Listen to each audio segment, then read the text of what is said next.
ഹാജി, അവിടെ അങ്ങാടിയിൽ പുതിയ ഡോക്ടർ പരിശോധന തുടങ്ങിയല്ലോ. എന്താ അയാൾ അവിടുന്ന് ഓടിക്കാനുള്ള വല്ല കൊട്ടേഷൻ കിട്ടിയോ? അവിടെ പുറത്തൊരു ബോർഡ് എഴുതി വെച്ചിട്ടുണ്ട്, ഫീസ് 50 രൂപ. രോഗം മാറിയില്ലെങ്കിൽ 500 രൂപ തിരികെ തരുന്നു. അത് കൊള്ളാലോ. നമുക്ക് പോയി കാണിച്ചിട്ട് രോഗം മാറിയില്ല എന്ന് പറഞ്ഞ് കുറച്ച് കാശ് തട്ടാലോ. എന്നാ പിന്നെ ആദ്യം ഞാൻ പോവാം. സൂക്കേട് മാറിയില്ലെന്ന് പറഞ്ഞ് ഒരു 500 രൂപ ഞാൻ അടിച്ചെടുക്കും. പിന്നെ നീ പോയിക്കോ.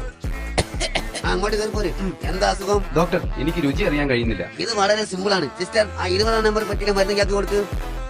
ഛേ, ഇത് മണ്ണെണ്ണല്ലേ? അതെ, രുചി അറിയാൻ പറ്റുന്നില്ലാന്നല്ലേ പ്രശ്നം മാറിയില്ലേ? 50 രൂപ വെച്ചിട്ട് പോയിക്കോളി. ഇയാൾ അങ്ങനെ വിട്ടാ പറ്റും. നാളെ ഒന്നുകൂടി വരണം. ഡോക്ടർ, എന്റെ ഓർമ്മശക്തി നഷ്ടപ്പെട്ടു. ഇപ്പൊ ഒന്നും ഓർമ്മയില്ല. അതിനുള്ള മരുന്ന് ഇവിടെ ഉണ്ട് സിസ്റ്റർ. ആ 20 നമ്പർ പറ്റിയ മരുന്ന് കേൾക്കി കൊടുക്ക്. അത് മണ്ണെണ്ണല്ലേ? അതല്ലേ ഇന്നലെ എനിക്ക് വന്നപ്പോ തന്നത്? അപ്പൊ അത് ഓർമ്മ ഉണ്ട്. എന്നാ പിന്നെ നിങ്ങൾക്ക് ഓർമ്മ ശക്തി തിരിച്ചു കിട്ടി. ഫീസ് എന്നിട്ട് പോയിക്കോളി. ആകെ പ്ലിങ്ങായി. ഇയാൾക്ക് ഒരു പണി കൊടുക്കണം. ആ വെരി വെരി. ഡോക്ടർ, എന്റെ കാഴ്ച നഷ്ടപ്പെട്ടു. ഓ മൈ ഗോഡ്, ഇതിന് നമ്മുടെ കയ്യിൽ മരുന്നില്ല. ഇത് 500 രൂപ. ഇത് 50 രൂപയല്ലേ? ഓ ഗംഭീരം. നിങ്ങളുടെ കാഴ്ച ശക്തി തിരിച്ചു കിട്ടിയിരിക്കുന്നു. ഫീസ് തന്നോളൂ.